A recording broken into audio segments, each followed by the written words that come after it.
This morning we're reading from Exodus chapter 17, the first 7 verses. From the wilderness of Sin, the whole congregation of the Israelites journeyed by stages as the Lord commanded. They camped at Rephidim, but there was no water for the people to drink. The people quarreled with Moses and said, "Give us water to drink." Moses said to them, "Why do you quarrel with me? Why do you test the Lord?" But the people thirsted there for water, and the people complained against Moses and said, "Why did you bring us out of Egypt? To kill us and our children and livestock with thirst?" So Moses cried out to the Lord, "What shall I do with this people? They are almost ready to stone me." The Lord said to Moses, "Go on ahead of the people and take some of the elders of Israel with you. Take in your hand the staff with which you struck the Nile and go. I will be standing there in front of you on the rock at Horeb. Strike the rock, and water will come out of it so that the people may drink." Moses did so in the sight of the elders of Israel. He called the place Massah and Meribah because the Israelites quarreled and tested the Lord, saying, "Is the Lord among us or not?"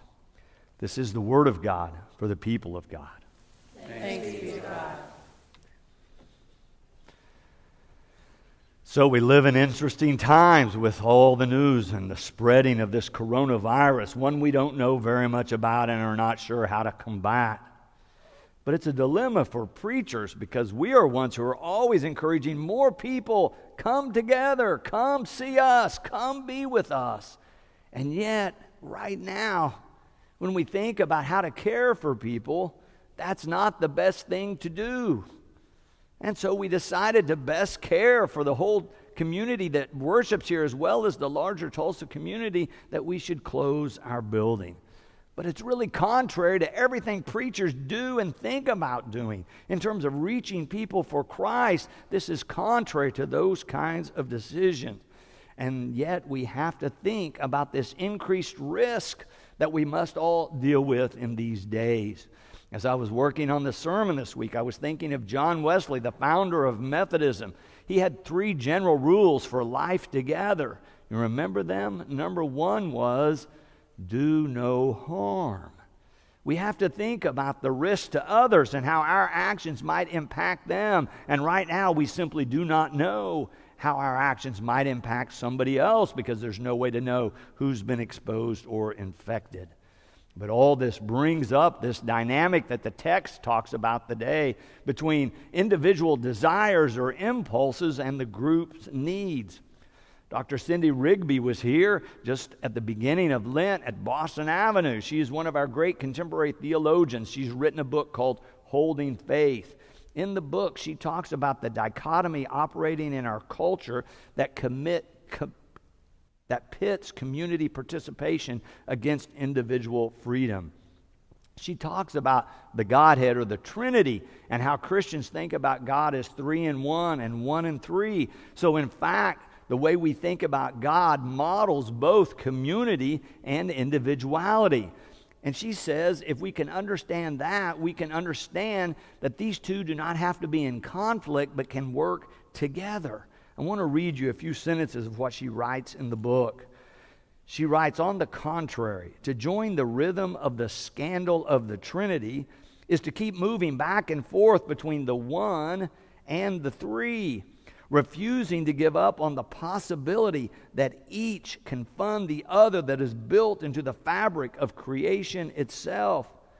She says, "We are made, after all, in the image of the God, in which individualization and participation are perfectly in sync."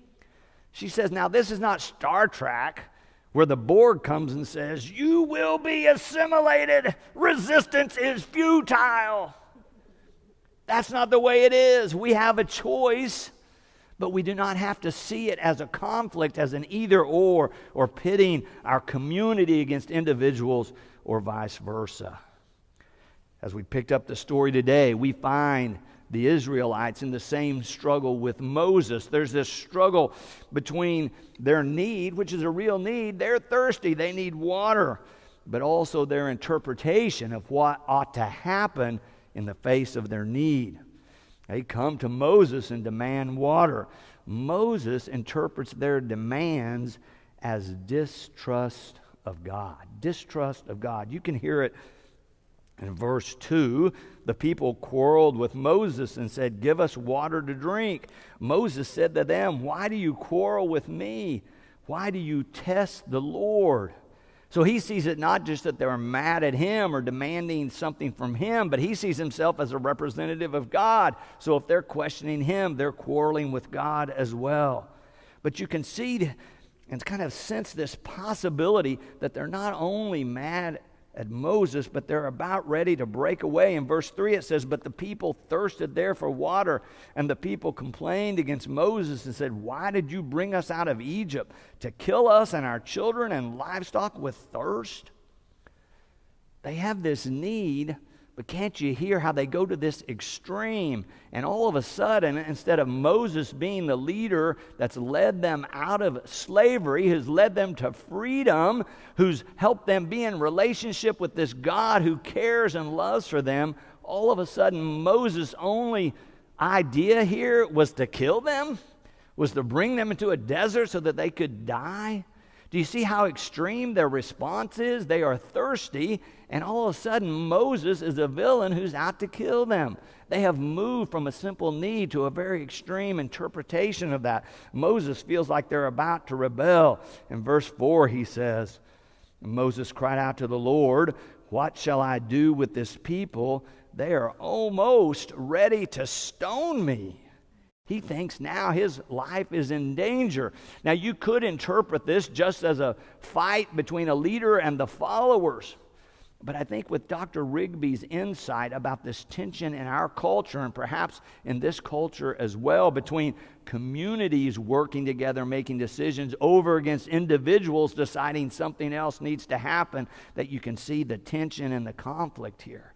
But in this tension, this text gives us, I think, really deep insight. When we look at communities, they find themselves in conflict a lot. So what's the lesson we can learn from Moses and the children of Israel here? The text gives us two possibilities in terms of how people can respond to conflict or this tension. One is illustrated by people. Attack someone else in the group. That will solve the problem. The other one is illustrated by Moses. Rather than attacking back or degrading the people, Moses turns to God. Moses goes to prayer. Even though he's crying out and he has some fear, it sounds like, he turns to God. This really is a good lesson for all of us. When our impulse is to attack someone else, a better response is to turn to God first. So let's follow Moses a little further in the story and see what happens when he turns to God. Verse 5 said, after Moses cries out to the Lord said to Moses, "Go on ahead of the people and take some of the elders of Israel with you, take in your hand the staff with which you struck the Nile, and go." So God's saying, even though you're in this conflict, go ahead. Go ahead, move into the future. And then this promise comes in verse 6 from God. God says to Moses, "I will be standing there in front of you on the rock at Horeb. Strike the rock and water will come out of it." Strike the rock and water will come out of it. In your outline, I've put 3 important parts of just that one verse I want us to notice before we move on. The first one is that God reminds Moses that he is not alone. It is so easy when we find ourselves in difficult circumstances or in a conflict, or we feel like someone's attacking us, to think that all of a sudden we're alone in this, that somehow there is no community, there is no support, or there is no presence of God. It's easy to isolate ourselves in our own mind when we're in uncertain times. Certainly these people were. Perhaps you're feeling that now. It's easy to begin to drift into thinking maybe God is not here. Maybe God is not at work. Maybe God is not present. Maybe I've got to solve this on my own. But our text this morning, this story reminds us, as God reminds Moses, that he is not alone. We are not alone.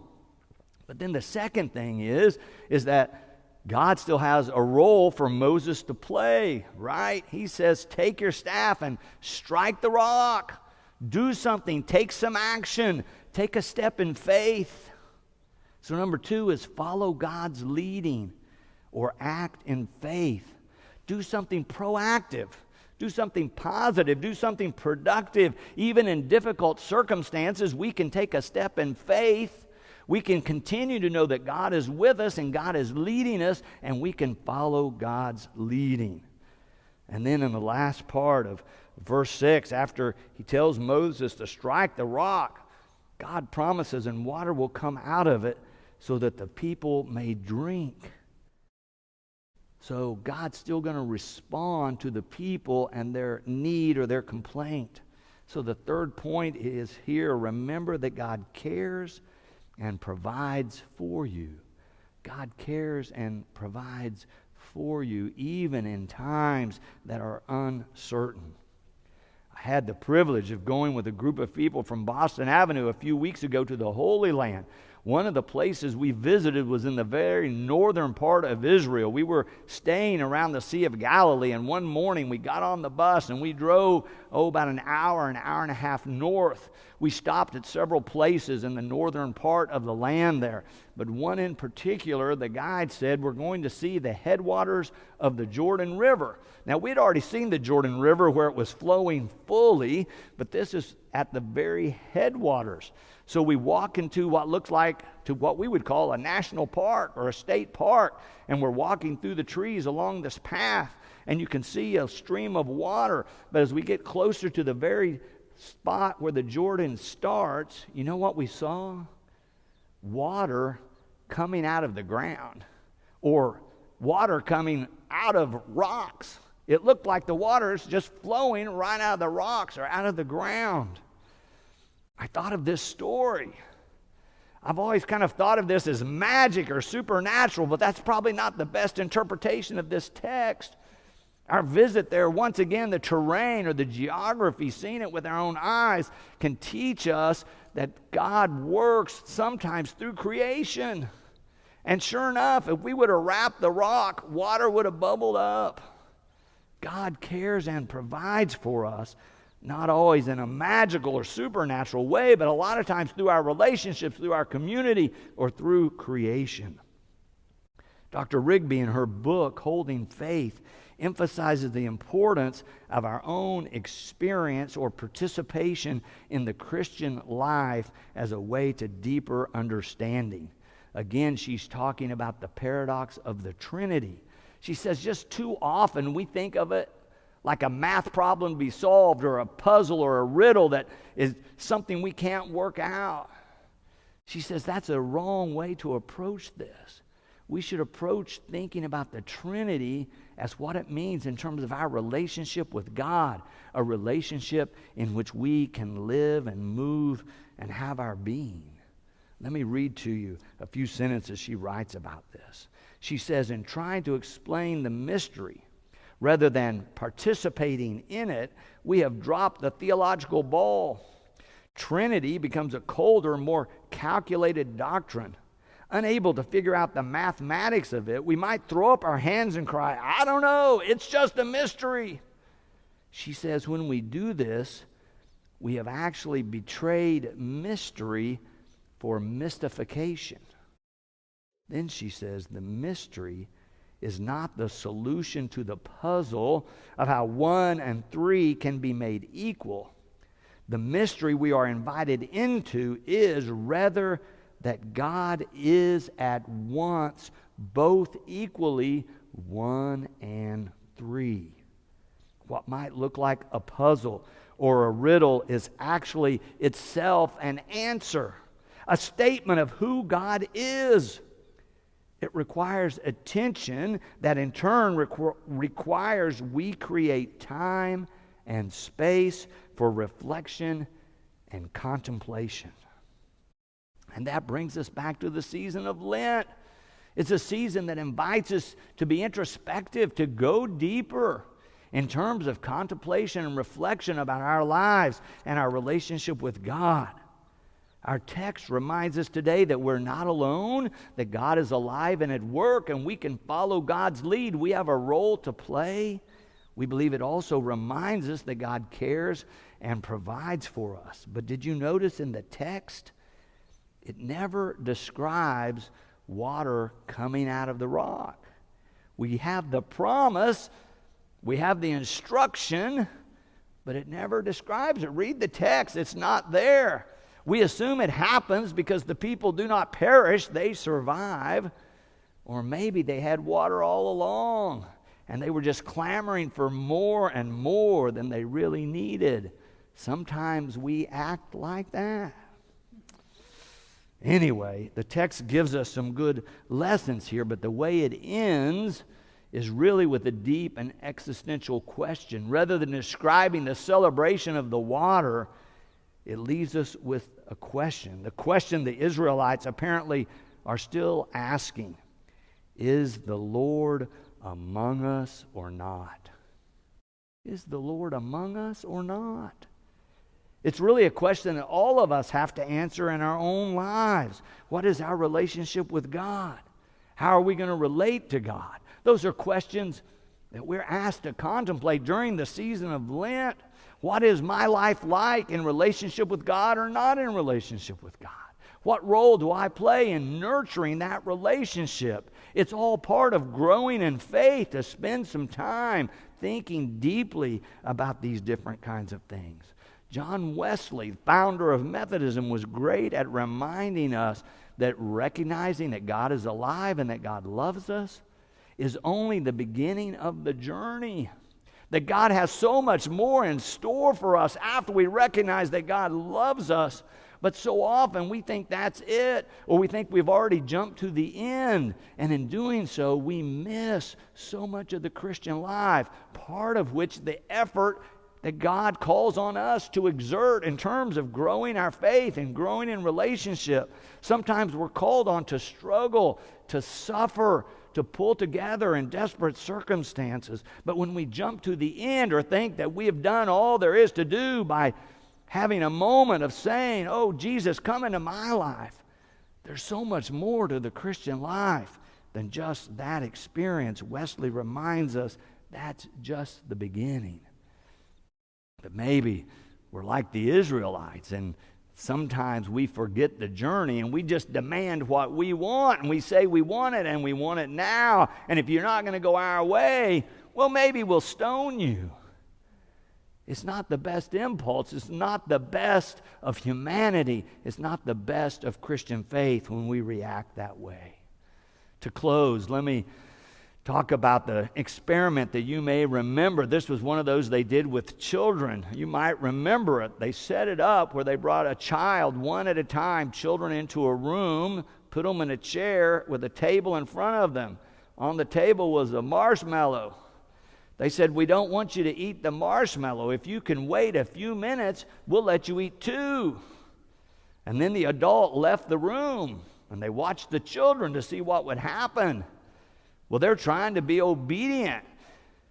The experimenter said they tried all kinds of things. Some kids got up and danced and twirled around. Some began to sing. Some began to tell themselves a story there in the room. They said one kid just leaned down and began to lick the table like maybe he could taste the marshmallow. But then, of course, some kids reached out as soon as the adult left and grabbed the marshmallow and gobbled it up. But that wasn't the whole test. They followed these children for decades. And you know what they found? Was that those who were able to, in whatever means, wait until the adult came back for the 2 marshmallows also showed more perseverance later in life. They showed greater ability to adapt to changing circumstances and more perseverance in difficult circumstances.